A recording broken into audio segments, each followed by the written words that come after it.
okubuuza ebibuuzo ku nsonga z'e Masaka. Sigenda kuziyingiramu nnyo kubanga obukulembeze ku National Unity Platform bwayise olukiiko lwa Mande okutunula mu nsonga ezo zonna ezabadde e Masaka ne mu bukulembeze general mu Buganda region. So n'enkwata y'emirimu. So ensonga ezijja kuba nga ndowooza zigayibwagayibwa bulungi nnyo era zibeerenga resolutions ezinaba zivudde mu miitingi egenda okubeerayo enkya e Makindye Kagule zijja kuditamininga kinene nnyo ekinaba kigenda okukolebwa. Naye nze just nsobola kuba bwi guidance okusinziira ku mateeka. Okusookera ddala kyenjagala okwogera ku fracas eyabadde e Masaka oba akavuyo akabadde e Masaka vis-a-vis Kunga. Tulina okusooka okumanya nti nga bwe nkugambye nti kati NUP efugibwa constitution yateekwa mu ensonga z'e Masaka zikyalanda. Bannayuganda bangi babadde beewuunya nti Oweekitiibwa Mathias Mpuuga obuyinza abujjawa obugoba abaana ba Kunga mu kitundu ky'e Masaka. Takimanyi nti nno yali wansi wa NUP emutwala kubanga bw'obeera ng'oli mu kibiina ki National Unity Platform kirina obukulembeze bwakyo. Mr. Mpuuga y'omu ku bakulu mu kibiina ekyo kubanga ye Vice President owa Buganda Region. N'ate teweerabira nti Vice kyokka waliwo amuli waggulu nga ye President. Kitegeeza nti naye akulemberwa bukulemberwa n'alyoka amyuka President. Bannayuganda bonna nga beewuunya ensonga wa gye yajja obuyinza obugamba nti okuggyako nga Chairman Nyanzi yeesitudde n'agenda e Masaka n'amunnyonnyola ensonga za Kunga, awo naye ajja kukkiriza abaana ba Kunga bagende mu maaso n'okukola enkuŋŋaana zaabwe mu kibuga eky'e Masaka. Bannayuganda ne beewuunya nnyo nti obuyinza ng'ate kati abuweezezza nnyo. Ayagala n'aggoba kibiina mu Uganda kubanga Kunga naye eri wansi wa NUP era nga yenkola yokka eyogenda nga bazuukusa mu bannayuganda okubategeeza butya bwe balina okwerwanako ejjeko nnakyemalira, butya bwe balina okulwana eggwanga Uganda okubaddamu 5. Kitegeeza nti omuntu yenna ayingirira enkyukakyuka obeera mulabe. Omuntu yenna agezaako okutaataaganya abaana ba NUP oba aba People Power oba abaana ba Kunga, kitegeeza oba ozingamya nkyukakyuka y'abannayuganda. N'olw'ensonga eyo olukiiko lusazeewo lutuule olunaku olw'enkya ku kitebe ky'e Makerere Kavule batunule mu nsonga ezo balabe obanga ddala obuyinza Mr. Mpuuga abuyina obusitula Chairman Nyanzi Fred Ssentamu amutwale e Masaka asooke amunnyonnyole ku nsonga ezo. Teweerabira nno nti pulogulaamu zaffe zino Hot News UK zikutuusibwako Haji Ssettuba omusomi w'edduwa. Haji Ssettuba omusomi w'edduwa mukubireko ku ssimu ku nsonga yonna yonna gy'owulira olemereddwamu. Bw'oba okalubiriddwa mu by'emirimu ensonga ezo azikolako bulungi nnyo. Bw'oba ng'olina bikutawaanya nti obulwadde bukulemeddeko bukusumbuwa, Haji Ssettuba omusomi w'edduwa ensonga ezo nazo azikolerako ddala ddala. Banjagala kugendako bweru nammwe ensonga zammwe azikolera ddala ddala. N'olwekyo mumweyune ku nnamba 0703 31 39 25 ajja kuba asobola okubayamba ku nsonga zammwe ate muleme kuddamu kwejjusa. Ne mu bano aboogezi abalala kiba boogedde nga position ya kibiina. Mu bimpi aboogezi bonna bonna ab'ekibiina bagwa wansi wa president mu kwogera kwabwe. Singa omwogezi w'ekibiina ajja n'ayogera ekintu spokesperson, president n'ajja n'akikyusaamu, kitegeeza nti ekya president kiba kyekitwalibwa nga ki position y'ekibiina entuufu. Oba singa deputy spokesperson ajja n'ayogera ekintu, president bw'ajja n'akikyusaamu kiba kitegeeza nti eyo ye position ya ekibiina. Naye singa spokesperson ayogera ekintu ku lw'ekibiina oba deputy spokesperson ne kitachalengibwa president, kitegeeza nti position ya kibiina. Nze just njagala kuwa obuwaayiro buno bw'oba weeteekere mu context y'e Masaka n'ebitundu ebirala biyinza okubaamu enkaayana olabe butya ensonga eyo bwe yandibadde ekwatibwa oba bw'erina okubeera ng'eyongera okukwatibwa nga tusinziira ku mateeka. Kuba kati NUP tefugibwa ndowooza, kati efugibwa etteeka erimanyiddwa obulungi ate erirambulwe obulungi. Ako kawaayiro kavuddeko.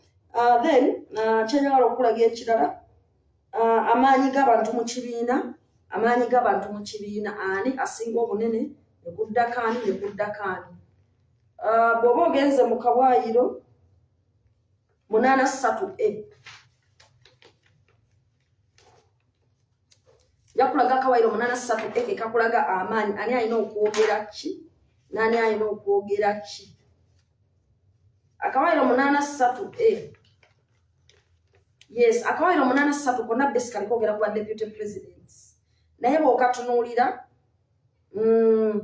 kakulaga nti 83A kugamba nti ba deputy presidents bajja kukwatanga kyakusatu mu kibiina era banaabeeranga ba deputy ba president oba bamumyuka mu nsonga z'obukulembeze bw'ebyobufuzi oba kye tuyise political leadership ne mobilization wamu n'okumobilizinga mu regions zaabwe ez'enjawulo.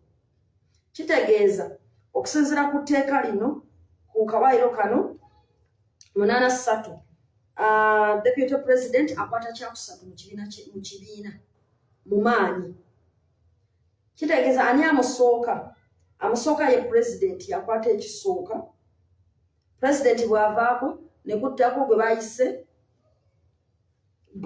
party chairperson. Kino nakyo osobola okukikulaga bwe kiri. Nsobola okukikulaga bwe kiri nti the party chairperson bw'ogenda mu kawaayiro 82B 82B akawaayiro kagamba nti party chairperson shall, subject to this constitution, be the second in the hierarchy of the party after the president, and may on the request of the president carry out other political or diplomatic duties. Akawaayiro 82B kakugamba nti president yanaabeeranga number 1 mu taking decisions mu kibiina ajja kuddirwanga party chairperson oyo as far as I know tannaba kukola ki tannaba kulondebwa. Then anaabeera number 3 agenda kubeera deputy president oba deputy presidents. Kitegeeza nti abo abantu abasatu be bakulembera ekibiina kya NUP. Tulina ba deputy presidents bana. Tulina Right Honorable Matthias Mpuuga yakulira Buganda region. Tulina Oweekitiibwa Nambeshe ye Eastern region. Tulina Oweekitiibwa Lina Zedriga Waru ye Northern region. Tulina Oweekitiibwa Jolly Mugisha ye Western region.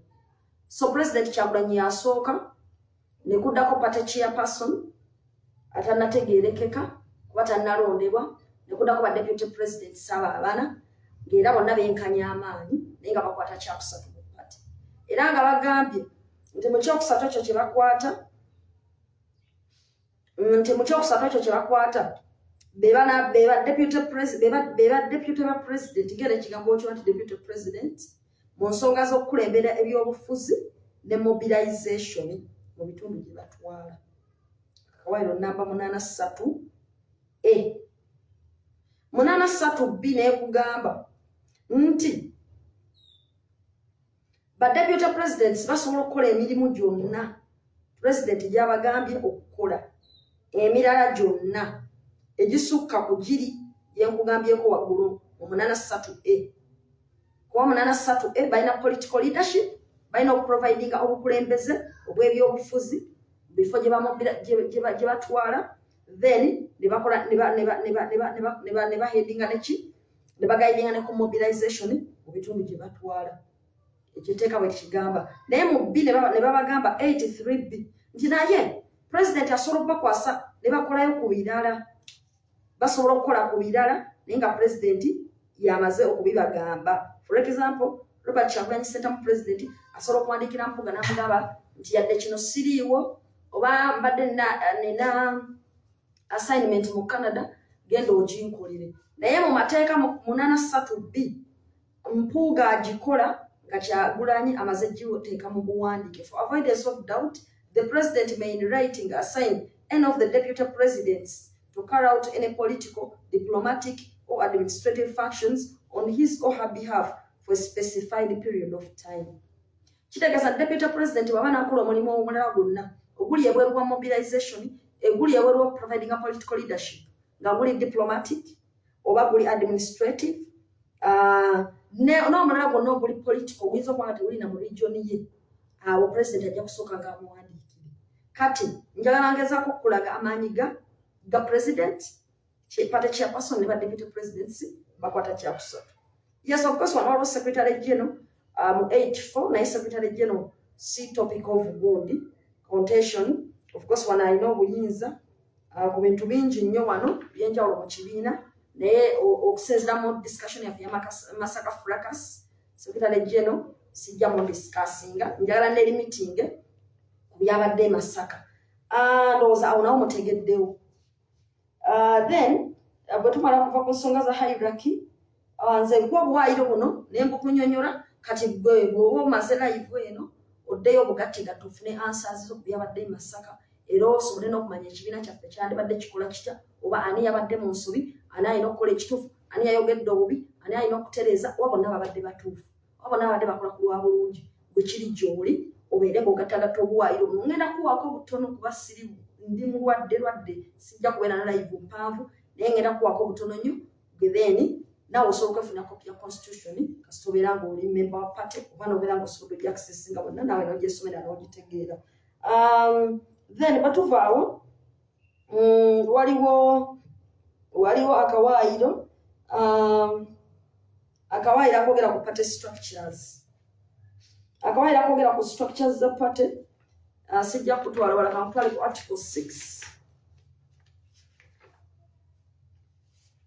article 6 akawaayiro namba 6 mu constitution ya NUP kogera ku structures za party zinaabeeranga zitya bakugamba organs of the party tulina ze tuyita policy organs kuliko delegates conference national executive committee oba gyoyita NEC executive board tulina district executive committee and the convention tulina constituency committee and the constituency convention sub-county committee and sub-county convention parish committee and the parish convention village committee and the branch ezo ze policy organs ez'ekibiina tulina ze tuyita administrative organs tulina the national party secretariat kyekitebe nga bwolaba we Makerere Kavule tulina district executive committee ezo nazo weeziri ezo ziri administrative then tulina ze tuyita party caucuses ezo zonna tukyali ku organs oba structures z'ekibiina party caucuses tulina the parliamentary caucus